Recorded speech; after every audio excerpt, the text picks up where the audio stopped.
হাদিসে আমি তাফসিরের কিতাবে পড়েছি, হযরতে ইদ্রিস নবী শক করে মৃত্যুবরণ করেছিলেন। তার এই শকের মরণে কেমন কষ্ট হয়েছিল জানেন? একটা জীবিত ছাগলকে জিন্দা অবস্থায় চামড়া ছিলে লবণ দিলে যেমন কষ্ট হয়, এরকম কষ্ট হয়েছিল। তাও তো তিনি মরণের যন্ত্রণা দেখতে চেয়েছিলেন শক করে। তার এই শকের মরণে যদি এই হয়, আমরা যারা মরতেই চাই না, আমাদের কোনো কষ্টই হবে না। হযরতে ইদ্রিস নবী আলাইহিস সালাম উনি অনেক জলিলুল কদর একজন নবী ছিলেন। আযকুর ফিল কিতাবি ইদ্রিস ইন্নাহু কানা সিদ্দীকান নাবিয়্যা। আল্লাহ বলেন, স্মরণ করো ইদ্রিস নবীর কথা, আমার কিতাবের ভেতরে তাকে আমি বর্ণনা দিয়েছি। তিনি একদিকে সত্যবাদী আর একদিকে তিনি নবী ছিলেন। হযরতে ফেরেশতা আজরাইল একবার ডাক দিয়ে বলে, রব্বুল আলামিন, আমার তো জীবনের বহু আশা তুমি পূরণ করে দিয়েছো, এই একটা মাত্র আশা আমার বাকি আছে। তোমার নবী ইদ্রিসকে আমার খুব ভালো লাগে, তুমি যদি অনুমতি দাও আমি তার সাথে বন্ধুত্ব করতে চাই। আল্লাহ পাক বলেন, ঠিক আছে, অনুমতি দিলাম, গিয়ে দেখো, চেষ্টা করে। উনি এসে বললেন, আমি আজরাইল, আপনার সাথে বন্ধুত্ব করতে চাই। বলেন তো, আমাদের সাথে কেউ যদি এই পর্যায়ে আসতো, আগেই রাজি হয়ে যেতাম। অথচ ফেরেশতা আজরাইল এসেছে সরাসরি বন্ধুত্বের অফার দিচ্ছে। হযরত ইদ্রিস তো একবারে রাজি হয়ে যাওয়ার কথা। উনি বললেন, ফেরেশতা, আমি যার তার সাথে বন্ধুত্ব করি না, কারণ বিষয়টা দুনিয়ার সাথে সম্পৃক্ত না। এই পৃথিবীতে যার সাথে যার বন্ধুত্ব হবে, সম্পর্ক বেশি গাঢ় হবে, কিয়ামতের দিন আল্লাহ তার সাথে তাকে তুলবে। আমরা কিয়ামতের অনেক বর্ণনা কোরআনে কারিমে পড়েছি। বহু মানুষ আমাদেরকে ধোঁকাও দিয়েছে যে বিভিন্ন পীর সাহেবরা নাকি লক্ষ লক্ষ মুরিদ নিয়ে কিয়ামতে মিছিল করতে করতে আসবে। এটা বানানো কথা ভাই। কিয়ামতের ময়দানে আপনাকে আল্লাহর কাছে যাওয়া লাগবে হিসাব দেওয়ার জন্যে, একা একা। কয়জন? এটাকে আমি বানিয়ে বললাম।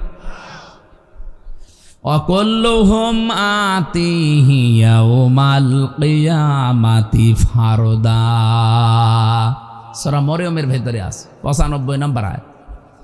আল্লাহ পাক বলেন, কিয়ামতের দিন প্রতিটি মানুষকে আল্লাহর কাছে যাওয়া লাগবে হিসাব দেওয়ার জন্য, একা একা।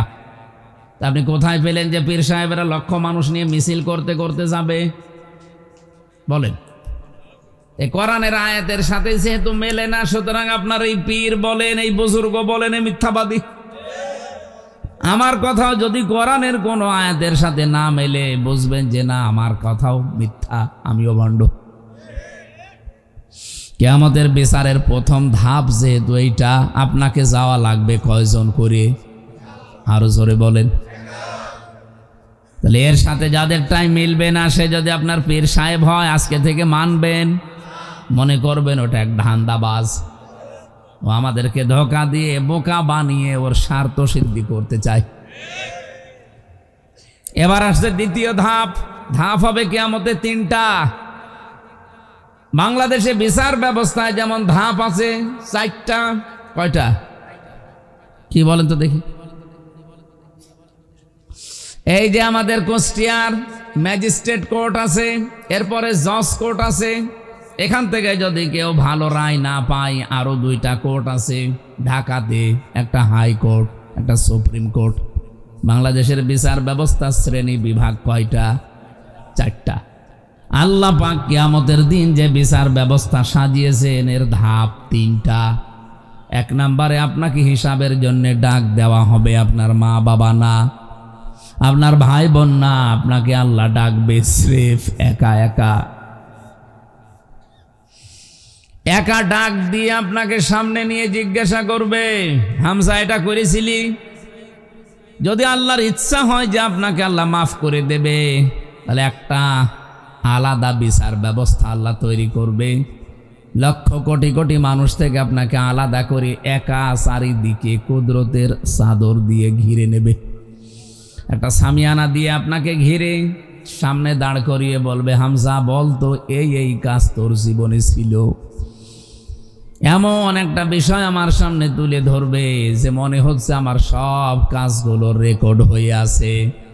ওয়াজাদু মা আমিলু হাযিরা, সব হাজির হয়ে আছে। দেখার পরেই মানুষ আশ্চর্য হয়ে যাবে, তো একটা অস্বীকার করার মতো না। যা করেছি এখন সব আমার মনে পড়ছে। আমার এখন 34 বছর। 20 বছর আগে আমি এই মাসের এই তারিখে কি করেছিলাম, এই সময় সেইটাও দেখি লেখা আছে। দেখলেই মনে পড়ে যাবে, এরকম মন আল্লাহ বানাবে। সব কিছু যখন মনে পড়বে, অস্বীকার করার কোনো কায়দা যেহেতু নেই, উনি আগের খবর, পরের খবর, মনের খবর সবই জানে। মাথা নিচু করে বলবে, রব্বুল আলামিন আমি সব করেছি।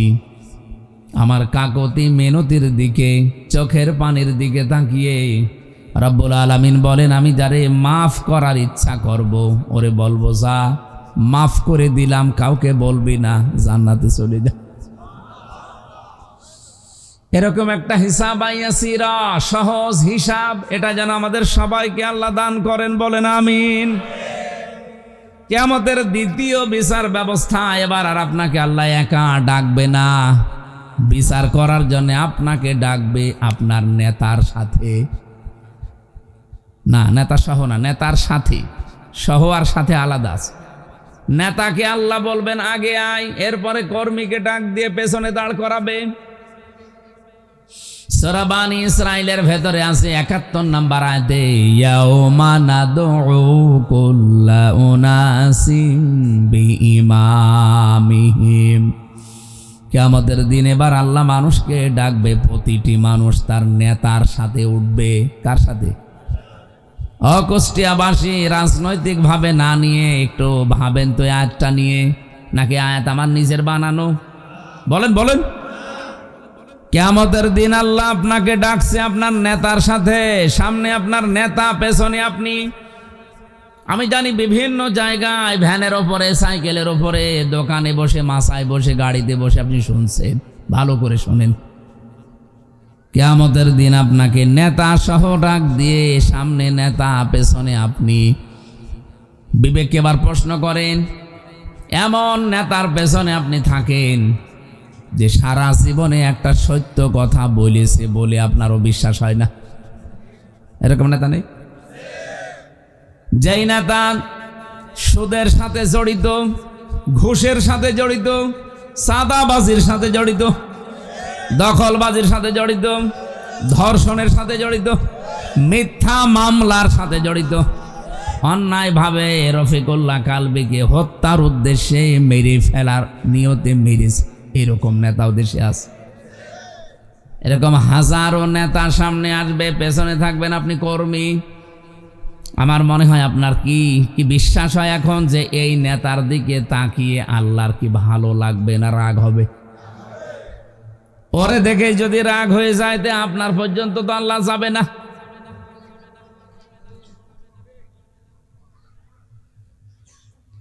আমার তো আয়াতটা পড়ে তাফসীর যখন আমি মিলাই, আমার ভয় হয় বাংলাদেশে বহু মানুষ এই নেতার কারণে ধরা খাবে। এখানে ধরা খাওয়া মানুষ আছে না নেই? কারা কারা আছেন হাত তোলেন তো। এই একজন, আপনি ধরা খাবেন। ও যদি এখনই মনে হয়, বিশ্বাস হয় যে আমি ধরা খাবো, ও আসলেও ধরা খাবে, কারণ ওর নেতা ঠিক নেই। এই নেতা ঠিক আছে, আপনার ঠিক নেই। অবশ্যই আপনার নেতা মিথ্যা মামলা দিয়ে বাণিজ্য করেছে, এই জন্য আপনার বিশ্বাস হচ্ছে না।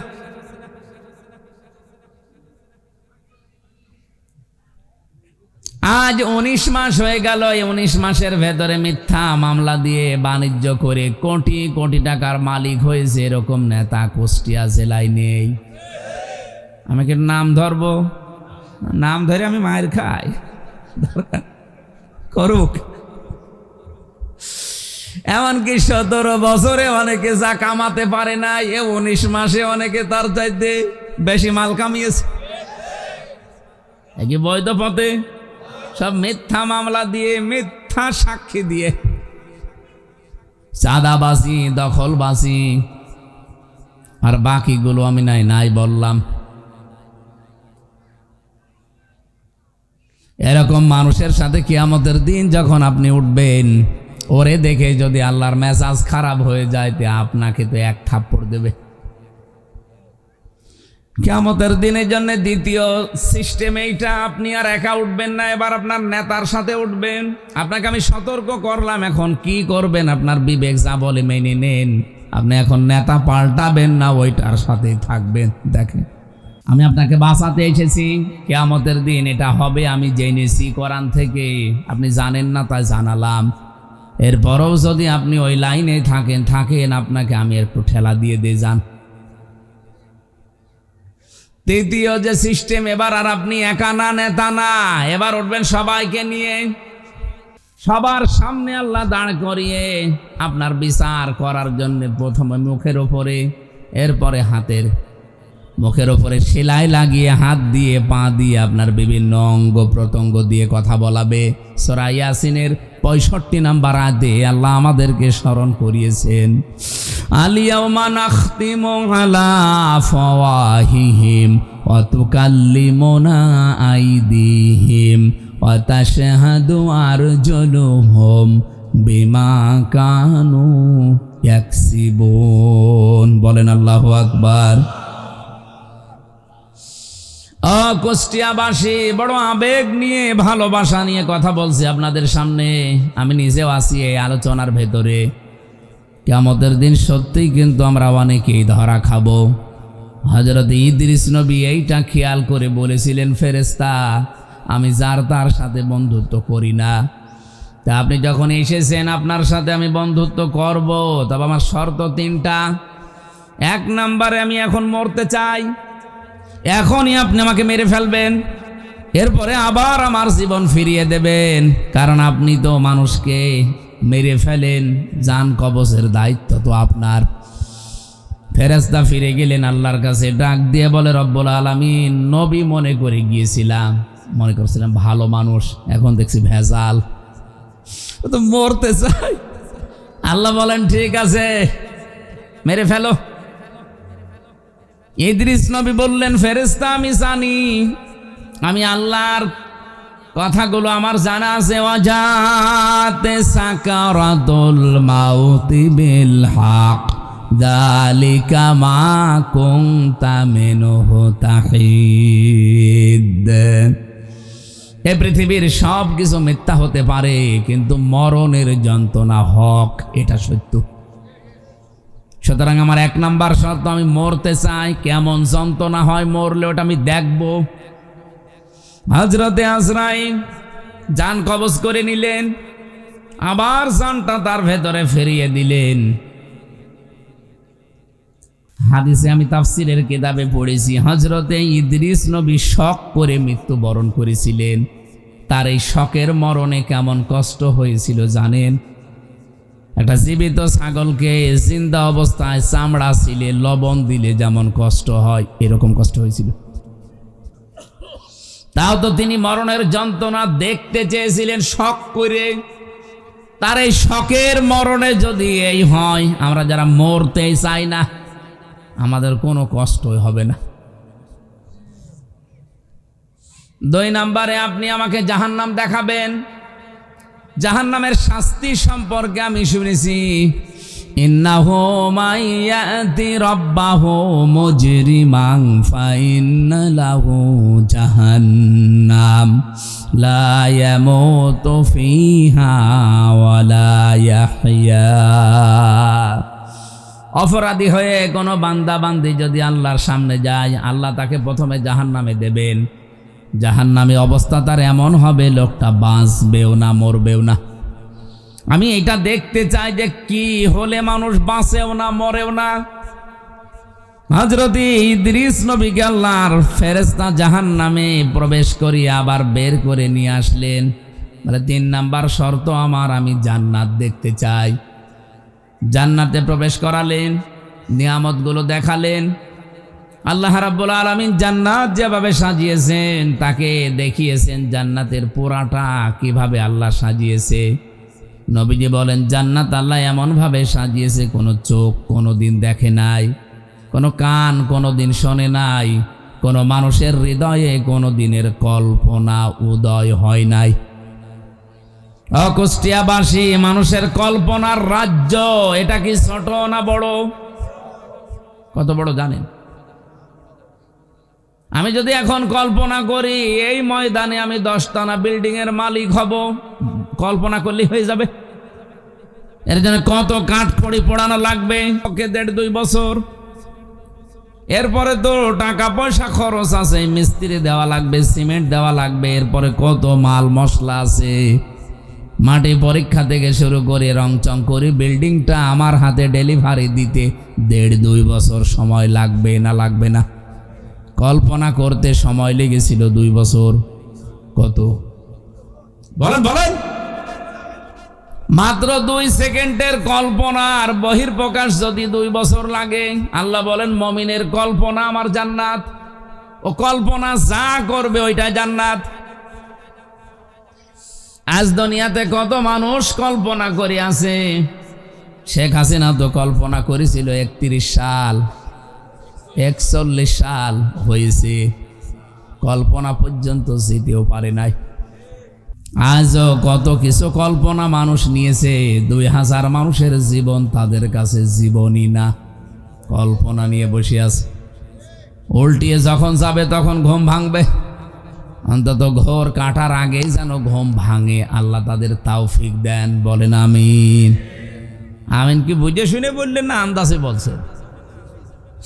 40,000 মানুষ পঙ্গু হয়ে আছে, 2000-এর উপরে মানুষ আজ জীবন দিয়ে চলে গেল, কোনো দাম নেই এগুলো তাদের কাছে। এগুলো নাকি আবেগ।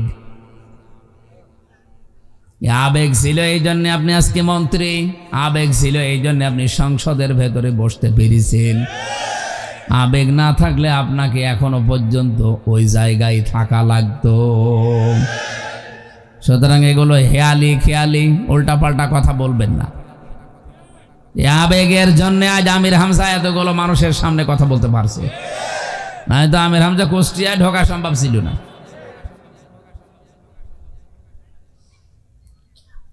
জান্নাত পরিভ্রমণ করছেন, হঠাৎ ফেরেশতা ডাক দিয়ে বলে আল্লাহর নবী চলেন এবার বের হয়ে যায়। হযরতে ইদ্রিস নবী বললেন ফেরেশতা আমি আল্লাহর ঘোষণা জানি, খালিদিনা ফিহা আবাদা। অন্য জায়গায় আমি জানি লা ইয়াবগুনা আনহা হিওয়ালা। আল্লাহ এমন জান্নাতে মানুষকে প্রবেশ করাবে, চিরস্থায়ী করে দেবে, কোনোদিন আল্লাহ বের করে দেবে না। আর ওই লোকটা জান্নাতের নিয়ামত পেয়ে বের হতেও চাইবে না। এত কিছুর ভেতরে থাকার পরে আল্লাহ ঘোষণা দেবেন লাহুম মা ইয়াশাউনা ফিহা ওয়া লাদাইনা মাজিদ। এখানে যা চাও তাই আছে, কিন্তু আমি আল্লাহর কাছে আরো বেশি আছে। মানুষ হয়রান হয়ে পড়বে যে আর বেশি কি থাকতে পারে। রব্বুল আলামিন 70,000 পর্দানীদের সামনে থেকে সরিয়ে বলবে বান্দা এই যে এইটা আছে, আমি আল্লাহ নিজে আছি। হযরত ইদ্রিস নবী ওই দিন বলেছিলেন আল্লাহর ফেরেশতা ফিরে যান, আমি আর যাব না, কারণ আল্লাহ নিজে জানিয়েছে আমাকে নাকি আর কোনোদিন জান্নাত থেকে বের করবে না। আমাকে আল্লাহ বের করবে না বলে ঘোষণায় দিয়েছেন, কারণ জান্নাতে একবার আসলে আর বের হওয়া লাগে না, আর আমি বের হতেও চাই না, তুমি ডিস্টার্ব করো কেন? হযরত আজরাইল ফেরেশতা বলেছিল রব্বুল আলামিন তোমার নবী ইদ্রিস তো খুব চালাক। আল্লাহ পাক বলেন ফেরেশতা ফিরে আসো, এইটাই আমি ইদ্রিসের কপালে লিখে রেখেছিলাম। আমার ঘটনা বলা উদ্দেশ্য না, আমার এখানে একটু শিক্ষা আছে। ইদ্রিস নবী এখনো জান্নাতে আছে, আল্লাহ ওনাকে বের করে দেয়নি, আর উনি বের হতেও চায়নি। কথা বলে না কেন? এটা যদি নবীজির কথা অনুযায়ী জান্নাতের বাগান হয়, আল্লাহ আমাদেরকে যখন এখানে প্রবেশ করিয়েছে আর বের করে দেবে না, আর আমরা বের হতে যেতেও চাই না। এরপরেও যেটা বের হয়ে যাবে মনে করবেন ওর জান্নাত ভালো লাগছে না। এবার ওঠেন তো দেখি। আহা, দড়ি ছাড়া বেঁধে ফেলেছি, কেউ যেতে পারবেন না অন্তত না, সারা রাত না, আর 20 মিনিট থাকবেন না। আর গুরুত্বপূর্ণ একটা আয়াত পড়েছি, এই আয়াতকে সামনে নিয়ে কথা বলবেন ইনশাআল্লাহ। দরুদ আর সালাম পাঠ করার মাধ্যমে সূরা আলে ইমরান 133 নম্বর আয়াত। আমি আলোচনার বিষয় নিয়েছি উইদ্দাত লিল মুত্তাকিন, এই শব্দটা রব্বুল আলামিনের ঘোষণা শোনাচ্ছি, ওয়াসারিউ ইলা মাগফিরাতিম মির রাব্বিকুম ওয়া জান্নাতিন আরদুহাস সামাওয়াতু ওয়াল আরদ উইদ্দাত লিল মুত্তাকিন। বলেন আল্লাহু আকবার। আল্লাহ বলেন দৌড়াও। কে বলছেন? বসে আছেন কেন? দৌড়ান। এই দৌড়ানো বলতে এখান থেকে ম্যারাথন দৌড় দেওয়া না। আল্লাহ বলেন কোন দিকে দৌড়াবা? ইলা মাগফিরাতিম মির রাব্বিকুম, তোমাদের রবের ক্ষমার দিকে দৌড়াও। এ পৃথিবীতে যত নিয়ামত আল্লাহ মানুষকে দিয়েছেন, সবচাইতে বড় নিয়ামত বান্দার জন্য আল্লাহর ক্ষমা। আল্লাহ পাক যদি কাউকে ক্ষমা করে দেয়, মাফ করে দেয়, এইটাই সবচাইতে বড় নিয়ামত। তাছাড়া টাকা পয়সার মালিক হয়ে গেছেন, কোটি কোটি ডলারের মালিক, এলাকার সব সম্পদ আপনার, আপনি ক্ষমতার চেয়ারে আছেন 41 সাল না 71 সাল পর্যন্ত। রব্বুল আলামিন একটা উদাহরণ দিয়েছেন কোরআনে সূরা হাদীদের 20 নম্বর আয়াতে, ই'লামু আন্নামাল হায়াতুদ দুনিয়া লাইবু ওয়া লাহবু ওয়া যিনাতু ওয়া তাফাখুরুম বাইনাকুম ওয়া তাকাসুরুম ফিল আমওয়ালি ওয়াল আওলাদ। জেনে রাখো দুনিয়ার জীবনটা খেলাধুলা, রং তামাশা, প্রতারণা, হাসি ঠাট্টা, এইটা ছাড়া, ক্রিয়া কৌতুক ছাড়া আর কিছু না। আল্লাহ এখানে উদাহরণ দিয়েছেন একটা আমাদেরকে খুব সুন্দর, ভালো করে খেয়াল করেন। রব্বুল আলামিন বলেন ওয়াজিনাতুম ওয়া তাফাখুরুম বাইনাকুম ওয়া তাকাসুরুম ফিল আমওয়ালি ওয়াল আওলাদ। এটা হচ্ছে সৌন্দর্য বর্ধন করে দিয়েছে পৃথিবীর মানুষের চোখে। এখানে বেশি বেশি সম্পদ, বেশি বেশি সন্তান, বেশি বেশি ক্ষমতা পাওয়ার জন্য মানুষ মনে করে আমি মহা অন্ধ হয়ে পড়েছি। কিন্তু দুনিয়ার এই সব কিছু কেমন জানো? কামাসালি গাইসিন আজাবাল কুফার। এই এদিকে তাকান, কামাসালি গাইসিন। আল্লাহ বলেন একটা উদাহরণ খেয়াল করো। বৃষ্টি হচ্ছে, আজাবাল কুফার নাবাতুহু, এই যে জমিনে যে ফসলগুলো উৎপন্ন হয়, এটা দেখে কৃষক যেমন বৃষ্টির পানির ফসল পেয়ে চমৎকৃত হয়, আনন্দে আত্মহারা হয়ে যায়। সুম্মা ইয়াহিজু ফাতারাহু মুসফাররান, এরপরে কিছুদিন পরে দেখবে এই খড়কোটাগুলো সবুজ বর্ণ ধারণ করার পরে হলুদ বর্ণ হয়ে যায়, রোদে শুকিয়ে। কি কথা বলেন না কেন? এটা একেবারে হলুদ বর্ণ হয়ে যায়। সুম্মা ইয়াকুনু হুতামা, এরপর এটা খড়কোটায় পরিণত হয়ে যায়। দুনিয়ার জীবনটা এইরকম। আমাল হায়াতুদ দুনিয়া ইল্লা মাতাউল গুরুর, পৃথিবীর এই জমিনটা শুধু ধোঁকা, প্রতারণা, এছাড়া আর কিচ্ছু না। মানুষ শুধুমাত্র অহংকার করে, ক্ষমতা, এর চাইতে আমি ওপরে, এর চাইতে আমি আরো ওপরে যাব, ওর চাইতে সন্তানাদি, সম্পদাদি, এলাকার প্রভাব প্রতিপত্তি, এই নিয়ে মানুষ শুধু ফখর করে, গর্ব করে, অহংকার করে, এই মেতে আছে মানুষ। অথচ দুনিয়ার জীবনটার খেয়াল করে দেখো, চমৎকৃত হওয়ার পরেই কিছুদিন পরে এই খড়কোটা হলুদ বর্ণ হয়ে যায়। এরপরে এটাকে আমি একেবারে হোতমা বানিয়ে দেই। হোতমা শব্দের শাব্দিক অর্থ কি? হোতমা নামে একটা সূরা আছে কোরআনে। হোতমা সূরা নেই? হমাসা। হোতানা মানে একটা জাহান্নামের বর্ণনা আল্লাহ দিয়েছেন। ওমা আদরাকা মাল হুতমা, নারুল্লাহিল মুকদা আল্লাতী তাত্তালিউ আলাল আফইদা। হোতমার পরিচয় আল্লাহ বলেন এমন, এই যে হোতমা খড়গোটার পরে, এটা হোতমা কেন বললাম জানো?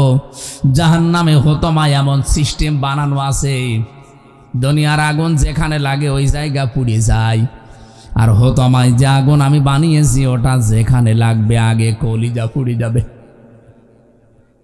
খড়গোটার এক মাথায় আগুন লাগালে আর এক মাথায় আগুন যেতে 10 বছর সময় লাগে, আপনারা বোঝেননি? খড়ের মাথায় আগুন লাগিয়ে দিয়েছেন এক মাথায়, এ মাথায় আগুন যেতে কয়দিন লাগবে? সেকেন্ডের ভেতরে আর এক মাথায় আগুন চলে যাবে খড়ের। আপনি খড়ে আগুন লাগিয়ে দেখেন। আল্লাহ বলেন জাহান্নামে আমি আল্লাহ এই মানুষগুলোকে দেব যারা দুনিয়ার এগুলো নিয়ে গর্ব অহংকারে ফেটে পড়ে। আমি ক্ষমা তাদের কাছে কিছুই মনে হয় না। অমাগফিরাতুম মিনাল্লাহি ওয়া রিদওয়ান, আমি আল্লাহর ক্ষমা, আমি আল্লাহর সন্তুষ্টি এই মানুষের জীবনে কোনো মূল্য নেই। এদেরকে আমি এইভাবে করে শাস্তির ব্যবস্থা করব। এই জন্য মানুষের জীবনের সবচাইতে বড় দামি সম্পদের নাম তার রবের ক্ষমা। বলেন বলেন, এ রবের ক্ষমা মানুষ পাবে কি করে? এখানে প্রায় 70টা ক্রাইটেরিয়া দেওয়া আছে তাফসিরে। এদিকে তাকান, একটা বলছি, আপনি আল্লাহর ক্ষমার উপযুক্ত হয়েছেন কিনা, আপনি ক্ষমা পাবেন কিনা নিজের দিকেই খেয়াল করে দেখেন। একজন সাহাবীর জীবনী পড়ছিলাম, বিশ্বনবী মুহাম্মদুর রাসূলুল্লাহ তাকে তিনবার মসজিদে প্রবেশ করার সময় বললেন এই লোকটা জান্নাতি। সাহাবায়ে কেরাম 3 বারই তার দিকে তাকিয়েছেন যে কি গো? 3 বার পর জমান নামাজে আসলে লোকটা তাকে মসজিদে প্রবেশ করতে দেখেই নবীজি আলোচনা বন্ধ করে দিয়ে বললেন এই লোকটা জান্নাতি। গোপনে তার কাছে একবার গিয়ে বলছে, ভাই আপনি কি করেন, কি এমন আমল আপনার আছে বলেন তো, যে আল্লাহর নবী আজ 3 দিন 21 দিন পার হচ্ছে, 3 সপ্তাহ জমার দিন আপনাকে জান্নাতি বলে ঘোষণা দিয়েছে। উনি বললেন, প্রকাশ্য গোপনে সেরকম কোনো আমল আমার নেই, তবে একটা কাজ আমি প্রতিনিয়ত করি। সারাদিন পরিশ্রম করার পর সকাল সন্ধ্যাবেলা রাতের বেলা যখন আমি ঘুমাতে যাই, বালিশে মাথা দিয়ে আমি চিন্তা করি যে আমার কারো উপরে কোনো অভিমান নেই, ক্ষোভ নেই, রাগ নেই, কোনো অনুযোগ নেই, সব আমি আল্লাহর জন্যে সবাইকে আজ মাফ করে দিলাম। একটা শান্ত নির্মল পরিচ্ছন্ন মন নিয়ে আমি ঘুমিয়ে গেলাম। সকালে উঠতে পারবো কিনা জানি না, এরকম মন নিয়ে আমি একেবারে শান্ত মন নিয়ে ঘুমিয়ে পড়ি। রব্বুল আলামিন মনে হয় এই কাজটা পছন্দ করেছে, নবীর মাধ্যমে এই জন্য সুসংবাদটা পাঠিয়েছে আমি জান্নাতি।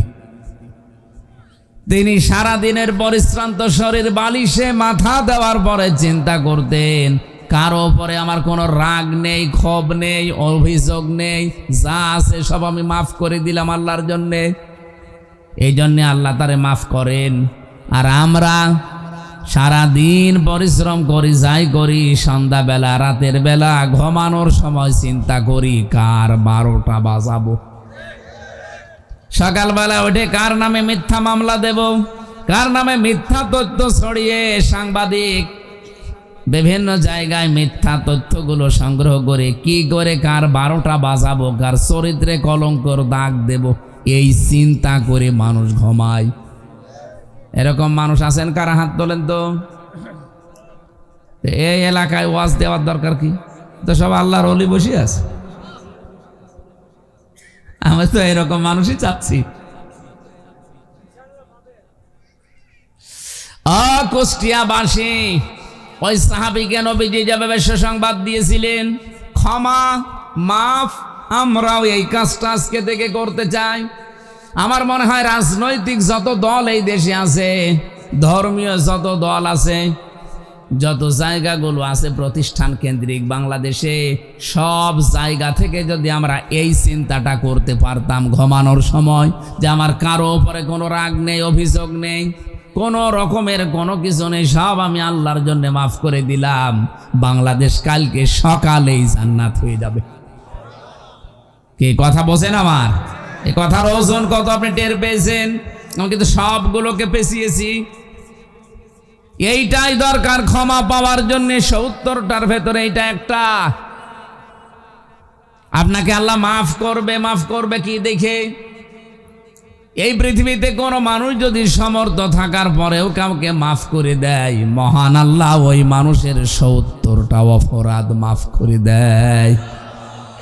এই সুযোগটা থাকার পরও আমরা অনেক সময় কাজে লাগাই না।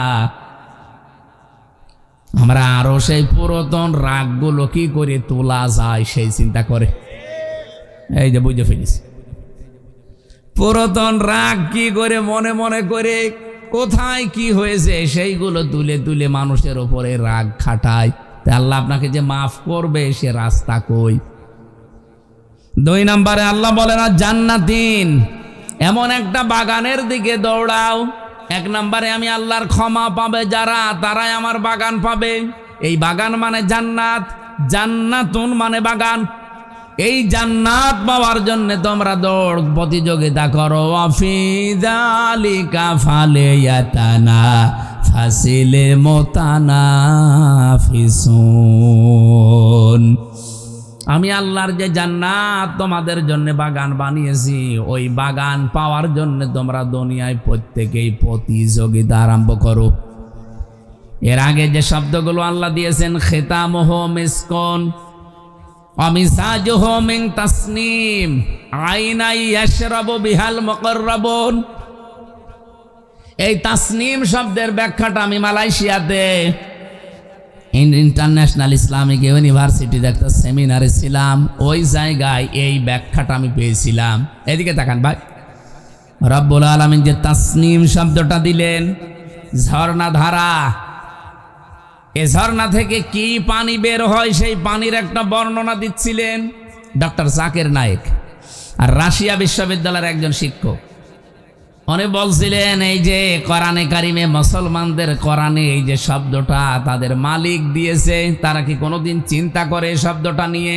আমিসাজুহু মিন তাসনিম, আইনা ইয়াশরাবু বিহাল মুকাররাবুন।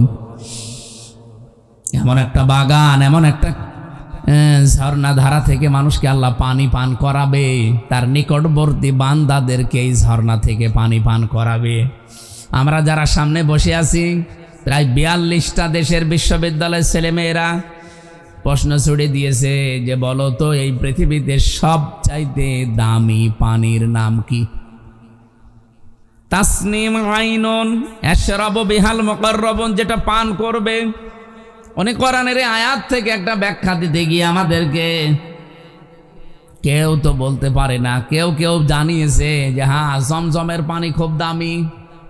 উনি বলছে না, জমজমের পানি 1 লিটার কয় টাকা নেবে? বাংলাদেশের নাই 500 টাকা। আমার মনে হয় এখানে অনেকে জানেন কি জানেন না আমি জানি না, অ্যাকোয়া ক্রিস্টোলা, এটা নীতা আম্বানি আছে না ভারতের, এই মহিলা পান করে। স্বর্ণের বার গোলানো কি যেন দেয় ওর ভেতরে, যৌবন ঠিক থাকে, চেহারায় ভাঁজ পড়ে না। 1/2 লিটার পানির দাম হচ্ছে 55 লক্ষ টাকা। আমার মাঝে মাঝে চিন্তা হয় ওর জীবনী পড়লে, ও যদি অন্তত 5 বোতল পানি খায়, যাতে এতটুকু বোতল হয়, 5 বোতল পানি সারা দিনে খায়, কমপক্ষে 3 কোটি টাকার শুধু পানিই খায়।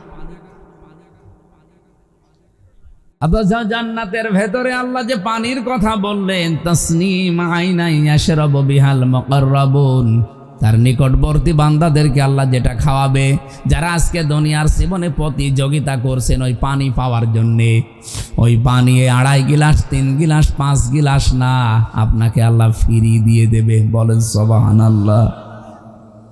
নেতা আম্বানি হয়তো স্বামীর টাকা আছে, এই জন্য সে কিনে খেতে পারছে। আমি যদি সত্যি ওই পানিটার জন্য আজকে এখান থেকে প্রতিযোগিতা করি, আজকে থেকে রমজান যেটার ট্রেনিং আমাদেরকে দিয়ে গেল যে কোনো কাজ আমরা যেন শেষ করে না দেই, কন্টিনিউয়াস করতেই থাকি। 5 ওয়াক্ত নামাজ হয়তো জামাতে পড়তেন, এটা ঠিক রাখবেন, অনেকে তাহাজ্জুদ পড়তেন, এটা যেন ছেড়ে না দেন, এটা ঠিক রাখবেন। অনেকে দান সাদকা করতেন, এটা যেন ছেড়ে না দেন, কন্টিনিউয়াস রাখবেন। কারণ আল্লাহর কাছে আহাব্বুল আমালি ইলাল্লাহ, সবচাইতে বেশি প্রিয় কাজ ওইটা, যদি অল্পও হয়, কিন্তু ওটা যেটা কন্টিনিউয়াস মানুষ করতে থাকে। আর রমজান এই ট্রেনিংটাই আমাদেরকে দিয়ে গেল। আমরা এখন থেকে ট্রেনিংটা কাজে লাগিয়ে প্রতিযোগিতায় নামতে চাই যে আমি 2 রাকাত নামাজ পড়ি, ওই লোকটা 4 রাকাত পড়ে না, আমি এখন থেকে ওর চাইতে আরো 2 রাকাত বাড়াবো। অবিপদে মুসিবতে থেকে অভাবে থাকার পরও দান করে, আর আমি ওর মতো না, ওর চাইতে আরো সচ্ছল আছি, আমি যতটুকু পারি দুনিয়ার জীবনে ওর চাইতে বেশি দান করি, ওই পানি পাওয়ার জন্য এগিয়ে যেতে চাই। আল্লাহ যেন তৌফিক দেন, বলেন আমিন। রব্বুল আলামিন বলেন, যার প্রশস্ততা বানিয়েছি আকাশ আর জমিনের যে ফারাক, এর চাইতেও বিস্তৃত। উইদ্দাতিল মুত্তাকিন, যেটা আমার মুত্তাকি বান্দাদের জন্য আমি বানিয়েছি, প্রস্তুত করে রেখে দিয়েছি। 1 নম্বরে ক্ষমা, আর 1 নম্বরে বাগান জান্নাত, আসমান আর জমিনের চাইতেও বিস্তৃত। এটা পাওয়ার জন্য আল্লাহ যে শর্তগুলো দিয়েছেন, 1 নম্বরের শর্ত পেলাম যে মুত্তাকি হওয়া লাগবে। কি হওয়া লাগবে? আরো জোরে বলেন। রমজান এসেছিল আমাদেরকে কি বানাতে? মুত্তাকিন। বলেন বলেন, আরো জোরে বলেন। কিভাবে আপনি মুত্তাকিন হবেন? এটা তাফসিরে তাবারি থেকে কোট করেছি। আমি 1 ঘন্টা আলোচনা করলে কমপক্ষে 20 ঘন্টা তার আগে আমি পড়াশোনা করি কোনো বিষয়ের ওপরে। আজকে যত তথ্য বলেছি, এ তথ্যগুলো একটা কিতাবের না, কমপক্ষে 50টা কিতাব থেকে নেওয়া। আপনি এখান থেকে আজকে যে তথ্যটা দিচ্ছি, যেহেতু উইদ্দাত লিল মুত্তাকিন, প্রস্তুত করে রাখা হয়েছে এই জান্নাত, এই ক্ষমা, যারা মুত্তাকি তাদের জন্যে। মুত্তাকি হওয়ার জন্য যে সমস্ত ক্রাইটেরিয়া আছে, শ্রেণী বিভাগ আছে, পদ্ধতি আছে, এই পদ্ধতিগুলো যদি কেউ অবলম্বন না করে, শুধু জুব্বা গায়ে দিয়ে, পাগড়ি মাথায় দিয়ে, হাতে তসবিহ নিয়ে সে মুত্তাকি হতে পারবে না। এবার আমি শুরু করছি নাকি শেষ করে দেব?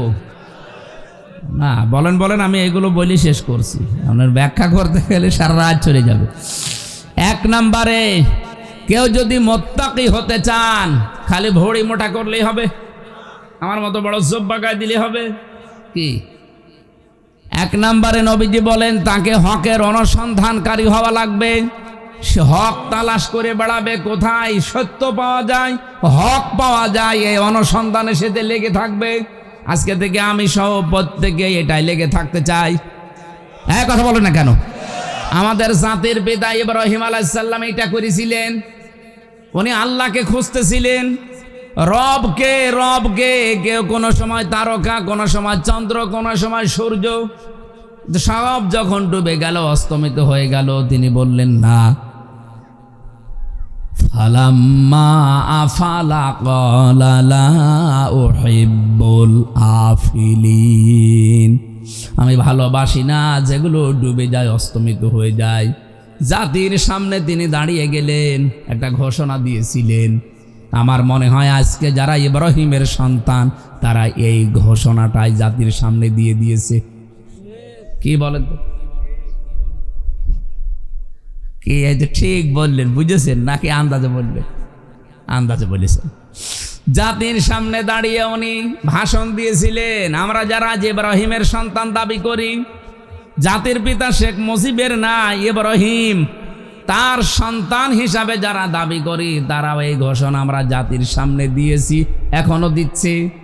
ইন্নী ওয়াজ্জাহাতু ওয়াজহিয়া লিল্লাযী ফাতারাস সামাওয়াতি ওয়াল আরদা হানিফা ওয়া মা আনা মিনাল মুশরিকিন।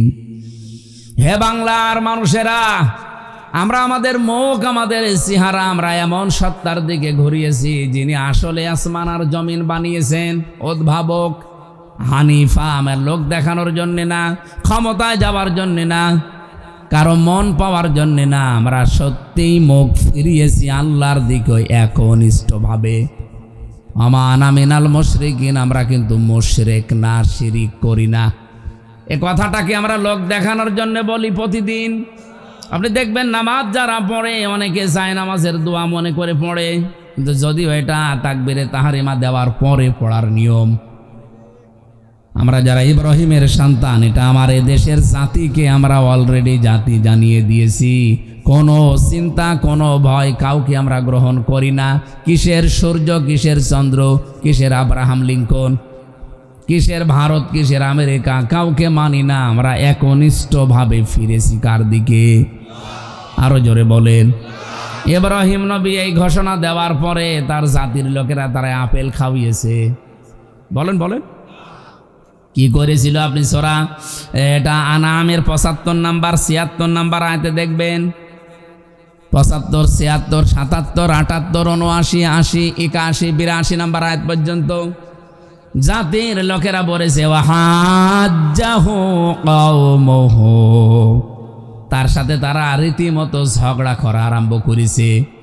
আজ বাংলাদেশে সত্যি দেখবেন যারা এই দেশে আল্লাহর আইন একনিষ্ঠভাবে কায়েম করতে চায় তাদেরকে পায়ে পাড়া দিয়ে অনেকে আজ ঝগড়া করতে চেষ্টা করছে।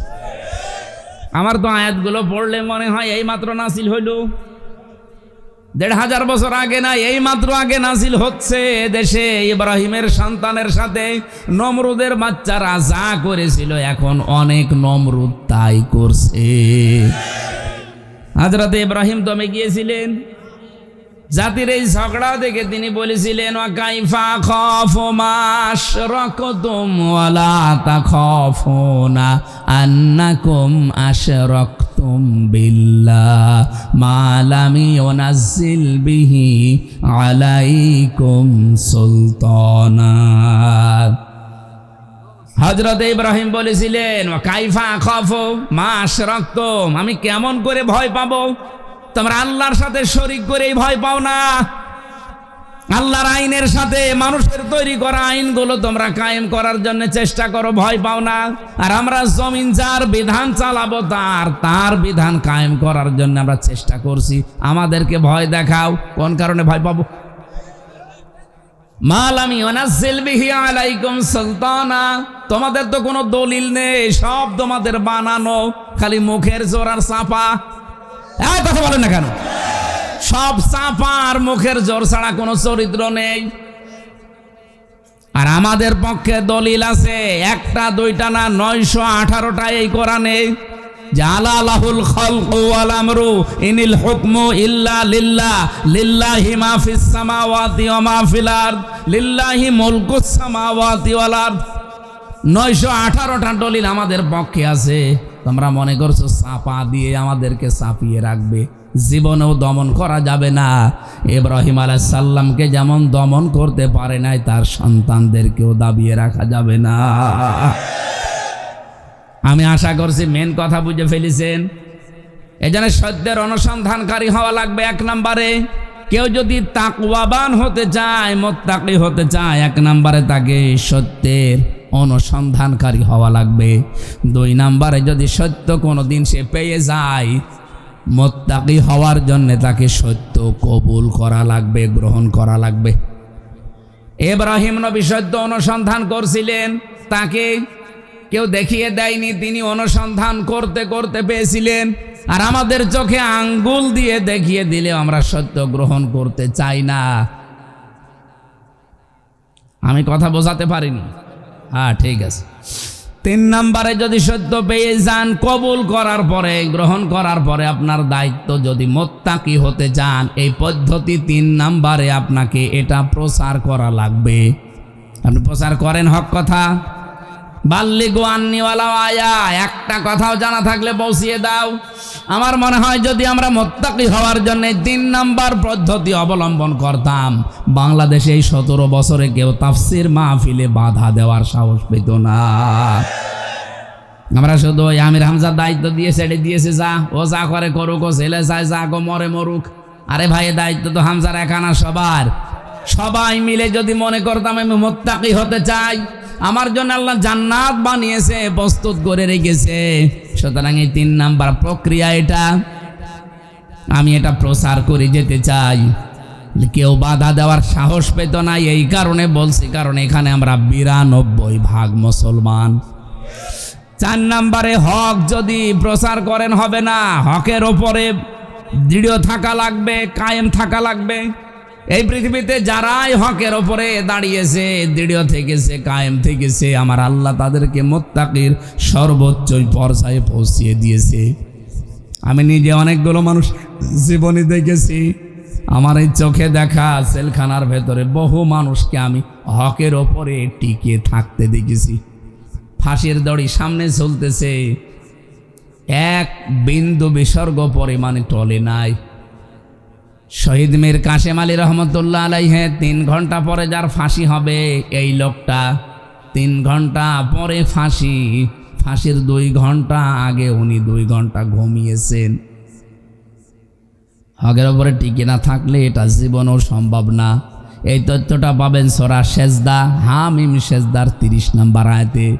ইন্নাল্লাযীনা ক্বালু রাব্বুনাল্লাহু সুম্মা ইসতাকামু তাতানাজ্জালু আলাইহিমুল মালাইকা।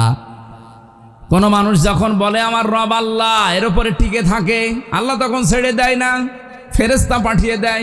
1 2 জন না, মালাইকা বহু ফেরেশতা পাঠায়। ফেরেশতারা এসে বলে আল্লাহ তাখাফু ওয়ালা তাহজানু, কোনো ভয় নেই, কোনো চিন্তা নেই। ওয়াবশিরু বিল জান্নাহ, ওই জান্নাতের সুসংবাদ গ্রহণ করেন। আল্লাতী কুনতুম তুআদুন, যার ওয়াদা আল্লাহ তোমাদের সাথে করেছেন। বলেন সুবহানাল্লাহ। যে কারারক্ষে তাকে পাহারা দিত কুতুবউদ্দিন, আমারও পাহারা দিত ওই লোকটা। আমারে বলছিল হামজা ভাই, আমার আজ পর্যন্ত মাথায় ধরে নাই 3 ঘন্টা পরে যে লোকটার ফাঁসি, সে 2 ঘন্টা ঘুমাইলো কি করে। আমি ওনারে ওই দিন বলেছিলাম, কুতুব ভাই আপনার মাথায় ধরবে না, আমার মাথায় ধরেছে। সূরা হামিম সেজদা আমারে আগেই জানিস। সত্যি যদি কোনো মানুষ টিকে থাকতে পারে হকের উপরে, ওকে আল্লাহ ফেরেশতা নাযিল করে হলেও সাহায্য করবে। এটা কি করেছে নাকি সামনেও করতে পারে?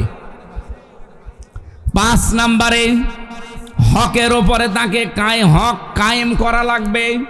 হক যদি আপনি পেয়ে যান, শুধু নিজে দৃঢ় থাকবেন হবে না, হককে কি করে কায়েম করা যায় জমিনে, এই সত্যকে, এই চেষ্টা আপনার থাকা লাগবে। এই তথ্যটা সূরা শুরার 13 নম্বর আয়াতে আছে।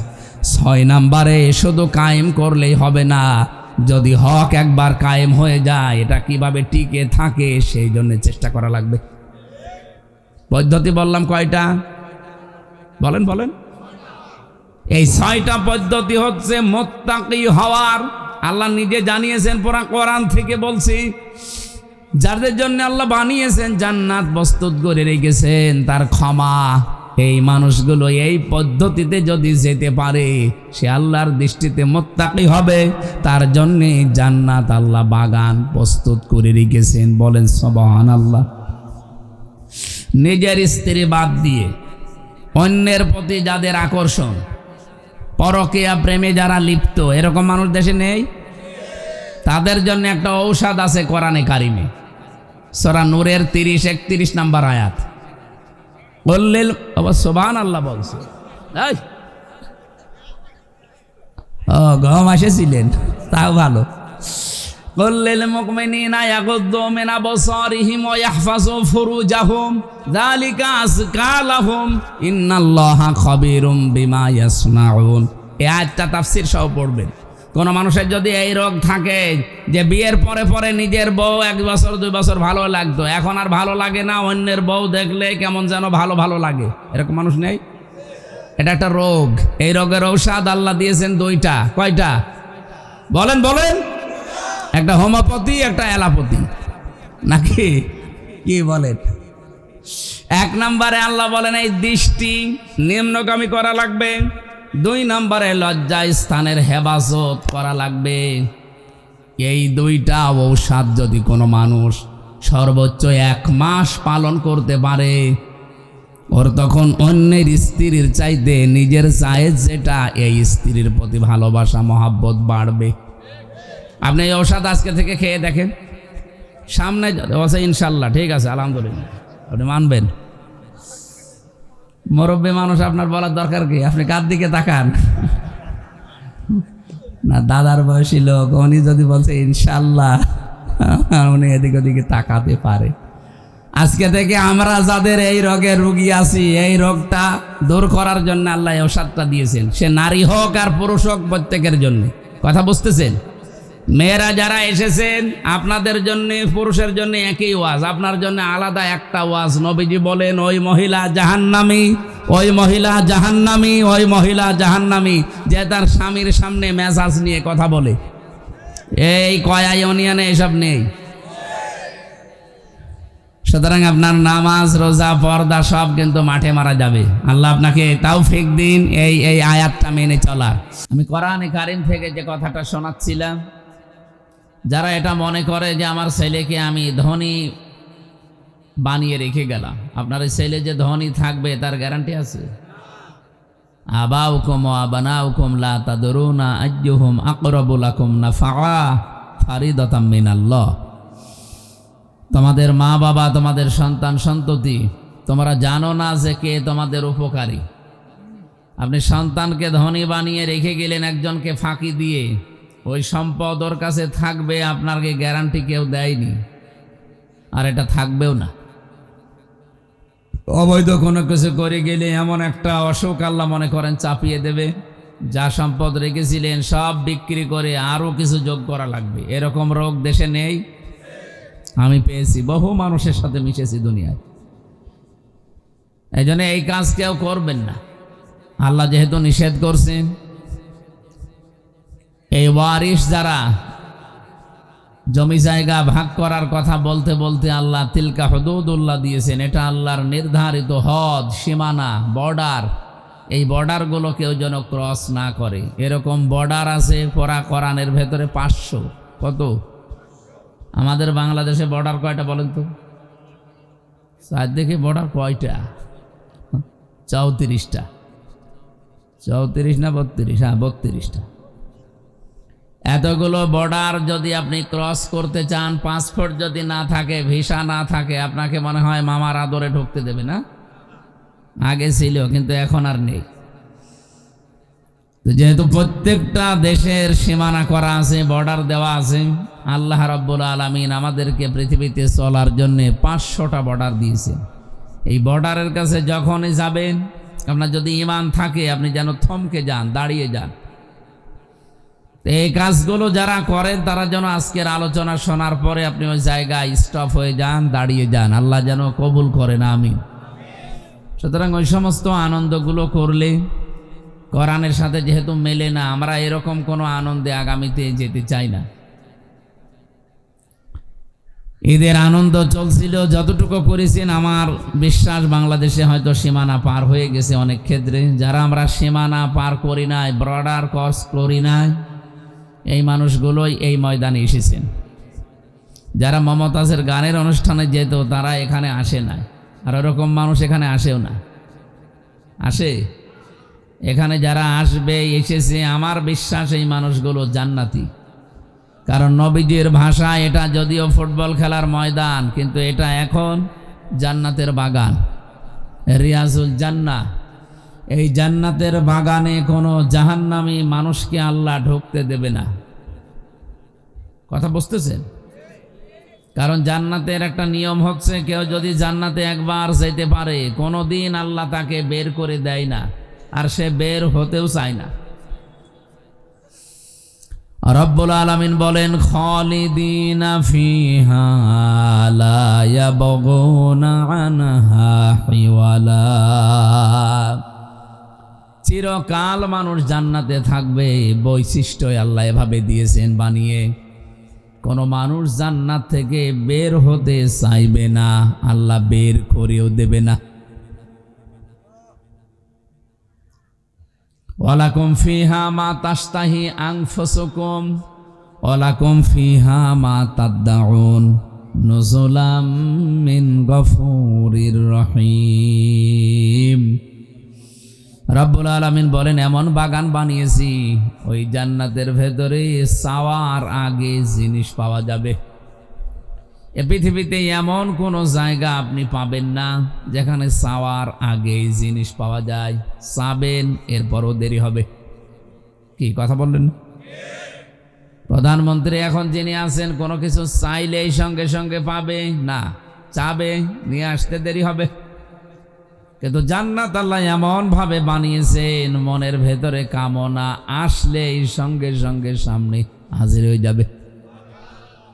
নবীজি বলেন, কোন মানুষ যদি জান্নাতের ভেতরে নহরের ভেতরে যায়, হঠাৎ একটা মাছ লাফ দিয়ে এসে আপনার ডিঙ্গি নৌকা জাহাজ যায় বলেন আসবে, এসে বলবে আল্লাহর বান্দা আপনাকে আমাকে খেতে চান, মনের ভেতরে যদি কামনা আসে যে মাছটা খেতে পারলে ভালো হতো, সঙ্গে সঙ্গে রান্না হয়ে আপনার সামনে চলে আসবে। মানুষ মাছটা খাবার পরে যখন কাঁটাগুলো ফেলে দেবে, ওগুলো আবে মাছের রূপান্তরিত হয়ে লাফ দিয়ে নদীর ভেতরে যাওয়ার সময় বলবে, আসসালামু আলাইকুম ইয়া আব্দুল্লাহ, হে আল্লাহর বান্দা আপনি সুখে থাকেন, আমি বিদায় নিলাম। এটার নাম জান্নাত। আল্লাহ পাক বলেন, এই জান্নাত আমি আল্লাহ এমন ভাবে মেহমানদারি করার জন্য রাখলাম, নুজুলাম মিন গফুরির রহিম। দুইটা নাম আল্লাহ এখানে দিয়েছেন, গফুর, রহিম। কোন মানুষ যদি দুনিয়াতে জান্নাতের কাজ করতে গিয়ে সফল হতে নাও পারে, যদি চেষ্টা চালায়, আল্লাহ তার জন্য গফুর। কোন মানুষ যদি জান্নাতের কাজ করতে গিয়ে হোঁচট খায়, কষ্ট পায়, আমার আল্লাহ তার জন্য রহিম। জোরে বলেন সুবহানাল্লাহ। এই জন্য জান্নাতের কাজ যতগুলো দুনিয়াতে আছে, সর্বোত্তম কাজ হচ্ছে পৃথিবীতে আল্লাহর দেওয়া বিধান কায়েম করার চেষ্টা করা। কথা খুব অল্প সময় বলবো, এই জন্য চিন্তা ভাবনা করে শুনবেন। আমি গতানুগতিক কথা বলি না, টেবিল মেবিল ভেঙে ফেলবো, একেবারে এদিক ওদিক চলে যাব না, আমার অভ্যাসও নেই আর আমি পারিও না। আমি যা বলবো এখান থেকে যেন আমরা শিক্ষা নিতে পারি।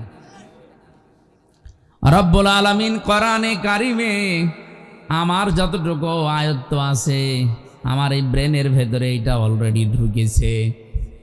আল্লাযী খালাকাল মাউতা ওয়াল হায়াতা লিয়াবলুয়াকুম আইয়ুকুম আহসানু আমালা ওয়া হুয়াল আজিজুল গফুর।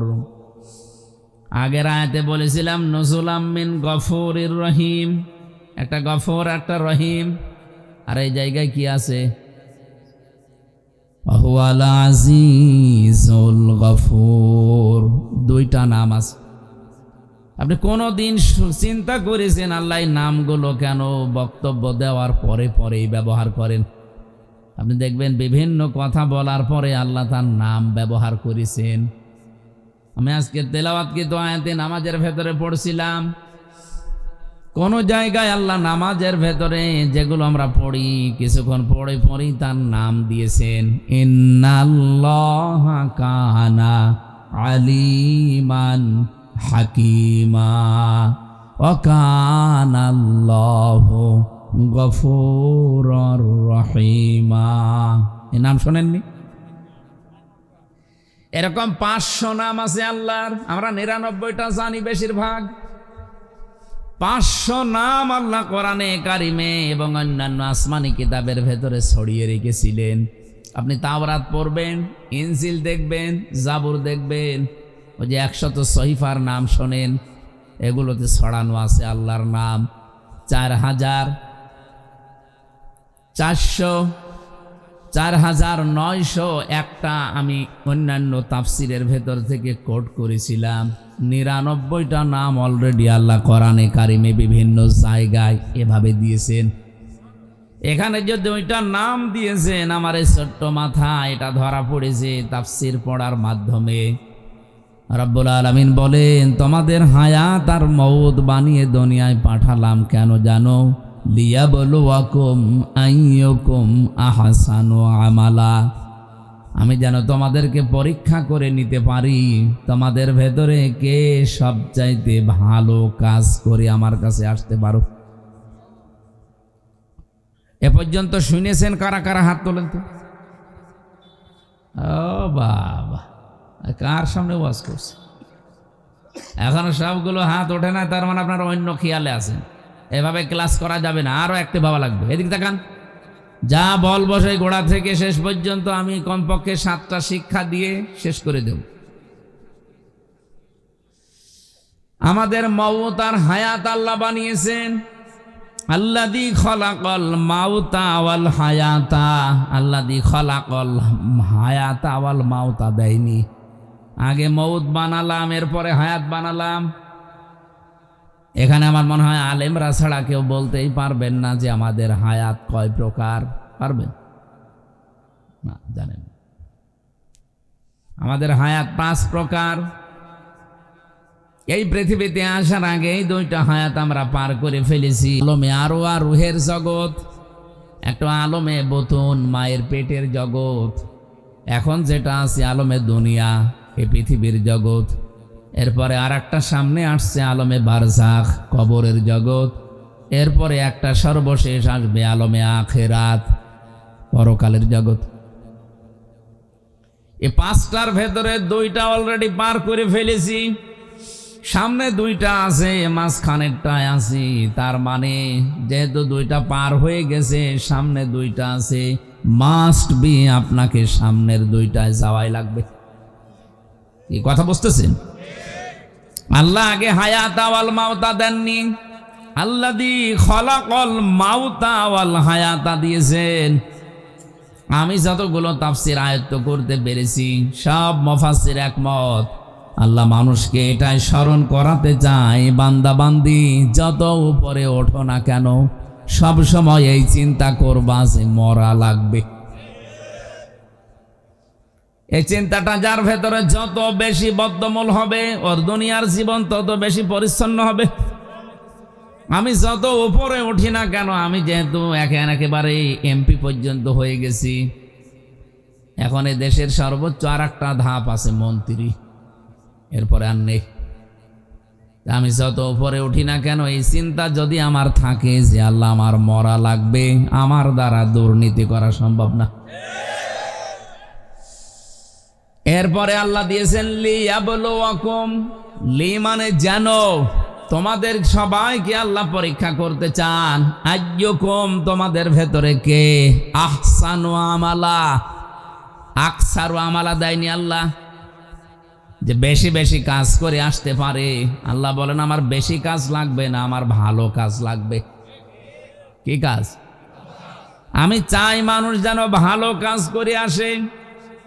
এই পৃথিবীতে যত ভালো কাজের কথা আল্লাহ কোরআনে কারিমে আমাদেরকে শুনিয়েছে, আমাদের আগে মুসা নবীকে, হযরত ঈসা নবীকে দাউদ নবীর মাধ্যমে, আদম নবীকে, শীষ নবীকে, যত নবীকে তার উম্মতদেরকে শুনিয়েছে, সব চাইতে ভালো কাজ কোরআন পড়ে আমি পেয়েছি, জমিন যার বিধান চলবে তার।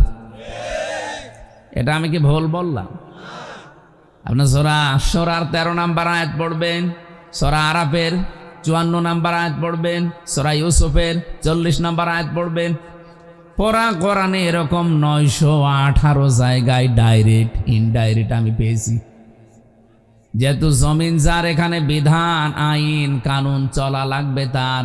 এটা তো ফেরেশতারা এসে চালাবে না, আমাদের চালানো লাগবে। এই চালাতে গেলে কি কি করতে হয়, যে 5টা ধাপ পার করা লাগে। তার ভেতরে 1 নম্বরে আপনাকে দল করা লাগবে। অলতাকুম মিনকুম উম্মাতুন ইয়াদউনা ইলাল খায়র, তোমাদের ভেতরে একটা দল থাকতেই হবে। এখানে 5টা বিষয়ের ভেতরে 1ম নম্বরে দল। এখানে যদি আমি দল তৈরি করতে চাই, 1 নম্বরে কাতারবদ্ধ হওয়া লাগবে, কারণ গণনা করে করে আপনাকে আমাদের দলে নেওয়া লাগবে। রব্বুল আলামিন বলেন পৃথিবীতে যত কাতার মানুষ বানায়, যত কাতার তৈরি করতে পারে, 2টা কাতার আমি আল্লাহর কাছে সবচাইতে প্রিয় এবং আনন্দের। এই 2টা কাতারে যাদেরকে দেখি, তাদের দেখলে আমি আল্লাহর ভালো লাগে, আমার পছন্দ হয় তাদেরকে। কয়টা? আরো জোরে বলেন, আর একবার বলেন। আপনি দেখেন তো কোন কাতারে আছেন, নাকি না বলবো না? বলেন, বললে হবে, মানা লাগবে। 1 নম্বরে কাতারের নাম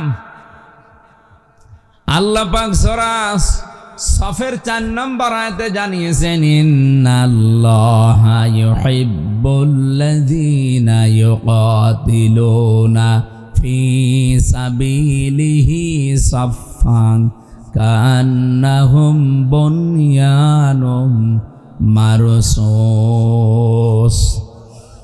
অবশ্যই আমি আল্লাহ তাদেরকে বেশি ভালোবাসি যারা সীসা গলা প্রাচীরের মতো কাতারবদ্ধ হয়ে জমিনে আল্লাহর দিন কায়েমের জন্য চেষ্টা করে। তাহলে আল্লাহর কাছে প্রিয় পছন্দের ভালোবাসার কাতারের নাম যারা দিন কায়েমের জন্য কাতারবদ্ধ হয়। বাংলাদেশে তো কত কাতার আছে, দিন কায়েমের কাতার মাত্র একটা। 2 নম্বরের কাতারের নাম কি এটা আর বলবো না, সবই যদি বলে দেবো আপনি কি জানেন।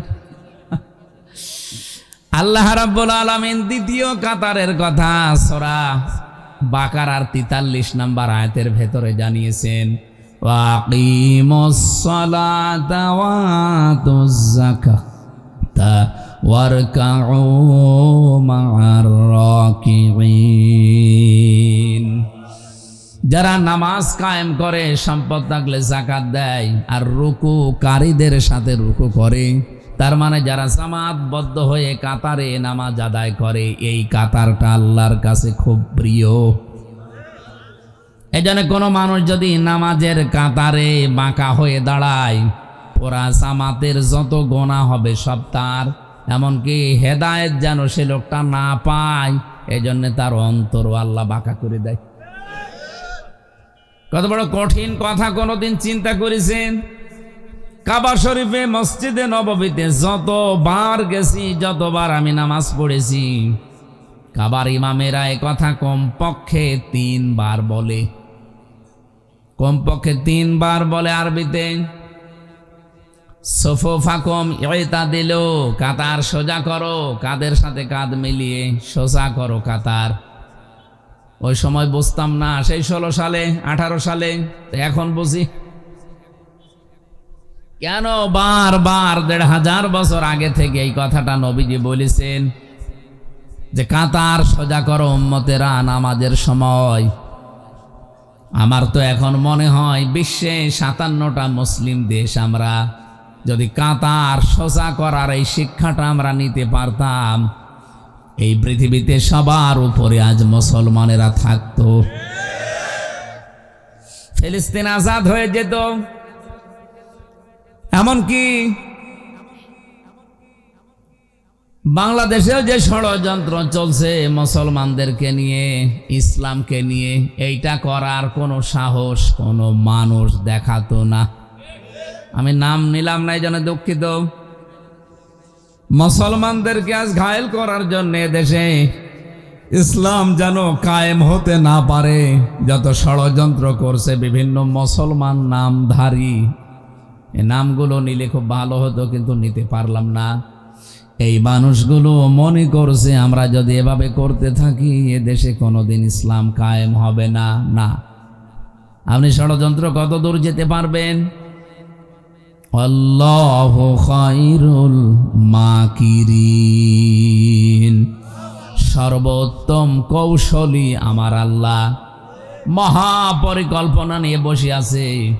আপনি 9 বছর 13 বছর 17 বছরের ট্রেনিং নিয়ে যা করেছেন, একটা ট্রেনিংও কাজে লাগবে না মহাপরিকল্পনাকারীকে। বলেন তো, আমি 9 বছর 13 বছর 17 বছর বললাম, কি বুঝলেন বলেন তো? ঠিক আছে, আমি জানি এখানে সবাই না বুঝলে অন্তত কিছু মানুষ বুঝেছেন আমি কোন দিকে ইঙ্গিত দিয়েছি। এই জন্য তারা যেহেতু আরো আগে বুঝবে, সামনে তাদের সাথে দেখাও আমার হবে। আশা করছি যতই কিছু করেন উত্তম পরিকল্পনা একজন বসে বসে করতেছে। কে? আরো জোরে বলে, যেন আমাদের কোনো ভয় নেই, কোনো চিন্তাও নেই। মাওলানা হাফিজুর রহমান উনি ওঠার পরে আমার মনে হচ্ছিল এই কথাটাই উনি বাংলায় বলছিলেন, রেখো না মনেতে ভয় বান্দা খোদার, দূর হয়ে যাবে বাধা সব, তোমার আমার এক মালিক আছে। আছেন আমাদের রব, আছেন আমাদের রব। বলেন ঠিক কিনা? বিশ্বাস আমরা করি না? কুষ্টিয়াবাসী রব্বুল আলামিন যে দুইটা কাতারকে সবচাইতে বেশি ভালোবাসেন, এই কাতারের সিগনিফিকেন্স কি? কাতারবদ্ধ হয়ে নামাজ পড়লে আল্লাহ ভালোবাসে। এই জন্যে এখানে যেহেতু একটা বিধান পালন করা হবে, তার নাম সেজদা। তার নাম কি? এই সেজদা নামক বিধানটা পালন করা হবে। এই জন্য এত সুন্দর মসজিদ বানিয়েছেন কোটি টাকা খরচ করে, এত সুন্দর চাকচিক্য বিউটিফাই করেছেন, এ দেখলেই মন ভরে যাচ্ছে। ইমাম, মুয়াজ্জিন, খাদেম, খতিব পরিষ্কার পরিচ্ছন্ন করার জন্য কমিটি পর্যন্ত আপনারা নিযুক্ত করেছেন। প্রতি মাসে মাসে 40-50 হাজার টাকা এর পেছনে অলরেডি খরচ করছেন। 5 ওয়াক্ত আযান দেওয়ার জন্যে, নামাজে আসার জন্যে কাতারবদ্ধ হয়ে। এটা তো শুধু অনুষ্ঠান। এই অনুষ্ঠান থেকে মূল শিক্ষা এটা যে কাতার যেভাবে প্রতিদিন 5 বার করে সোজা করি, পৃথিবীতে এখানে বিধান পালন করা হবে মাত্র একটা। এখনো আল্লাহর 499টা বিধান বাকি আছে। এগুলো আমাদের ব্যক্তি, পরিবার, সমাজ, রাষ্ট্র, দুনিয়াতে চলানো লাগবে। একটা বিধান পালন করার জন্য যদি এত কিছু করা লাগে, এত অনুষ্ঠান করা লাগে, 499টা বিধান পালন করার জন্য কত কিছু করা লাগবে আপনি বলেন? এই শিক্ষাটাই নামাজের কাতারে আমাদের দেয়। এখানে যেমন সব আমরা এক হয়ে গেছি আল্লাহর একটা বিধান পালন করতে, এখান থেকে বের হয়ে সমাজে, রাষ্ট্রে, পৃথিবীতে যেখানে আমরা যাব, মুসলমান আমরা যারা আল্লাহর বিধানের জন্য সব এভাবে এক হয়ে যাব। এই শিক্ষাটা মানুষ যদি নেয় তাহলে ওই কাতার আল্লাহর কাছে খুব প্রিয়, পছন্দনীয়। দ্বিতীয় কাতারের নাম যেটা বলেছিলাম প্রথমে, তার নাম দিন কায়েমের যে কাতার। রব্বুল আলামিন বলেন এটা আমি আল্লাহর কাছে সবচাইতে ভালো কাজ। যালিকুম খায়রুল লাকুম ইন কুনতুম তা'লামুন। এইটাই ভালো কাজ। কে বলছে? বলেন বলেন। আল্লাহ পাক বলেন এইটাই ভালো কাজ যদি তোমরা বোঝো বা জানো। সুতরাং এই কাজে যারা আছে, দিন কায়েমের কাজ করতে গিয়ে, আল্লাহর বিধান জমিনে কায়েম করতে গিয়ে যদি কোনো ভুল ত্রুটি হয়ে যায়, কোনো গুনাহ হয়ে যায়, আল্লাহ বলেন হতাশ হওয়া যাবে না। ওহু আলা আজিজুল গফুর, দুইটা নাম দিলাম আমি, একদিকে আজিজ আর একদিকে গফুর। এই পৃথিবীতে আমার বিধান যারা কায়েম করার জন্য, প্রতিষ্ঠা করার জন্য চেষ্টা করবে না, কাজ করবে না, এদের জন্য আমি আজিজ। ওরা যদি মনে করে কিছুই তো হয় না, কিছু হবে না, না, আমি কিন্তু আজিজ। আমার ধরা বড় শক্ত ধরা। যারা দিনের জন্য কিছু করে নাই, দিনে জমিনে কায়েম হবে, প্রতিষ্ঠা হবে, এর জন্য যাদের কোনো পরিশ্রম নেই, প্রচেষ্টা নেই, কোনো চেষ্টা করে নাই, কাজ করে নাই, আল্লাহ তাদেরকে ধরেছে বড় শক্ত করে। কারণ তার নাম প্রথমেই তিনি দিয়েছেন আজিজ। কি দিয়েছেন? নামটা শুনলেই মনে হচ্ছে শক্ত কিছু হবে। আজিজ মানে মহাপরাক্রমশালী। 2 নম্বরে আল্লাহ গফুর দিয়েছেন। আমি তো কিছু মানুষকে দেখতে পাচ্ছি তারা নিস্তব্ধভাবে কথাগুলো বোঝার জন্য শুনতেছেন। কোন শব্দ যদি কেউ বোঝার জন্য চেষ্টা চালায়, 500 রাকাত নফল নামাজ পড়ার সওয়াব হয়। কিছু মানুষকে আমি টের পাচ্ছি, আপনারা শুনতেছেন, বোঝারও চেষ্টায় আছেন। রব্বুল আলামিন বলেন এই দিন কায়েমের কাজ করতে গিয়ে যদি কোনো ঝামেলা হয়, জীবনে বাধা প্রাপ্ত হও, পৃথিবীতে হয়তো ভুল ত্রুটি হয়ে যেতে পারে, গুনাহ হয়ে যেতে পারে, আমি আল্লাহ পাক ঘোষণা দিলাম আমি গফুর, আমি মাফ করে দেব। কি বুঝলেন এতক্ষণ পর্যন্ত? যা বললাম তার সামারাইজ। এ পৃথিবীতে সবচাইতে বড় ভালো কাজ আমার আল্লাহর কাছে জমিনে তার বিধানটা পালন করার জন্য চেষ্টা করা, কায়েম করার জন্য চেষ্টা করা। আমরা এখানে যারা এসেছি আল্লাহর বিধান জানবো, এরপরে মানবো, বাস্তবায়ন করব, এইটাই আমাদের নিয়ত। কথা বলেন, কথা বলেন। এ নিয়ত নিয়ে যারা বসে আছেন জান্নাতের এই বাগানে, জীবনেও কোনোদিন আল্লাহ আপনাকে আর জাহান্নামে দেবে না যদি আপনি নিজে যেতে না চান।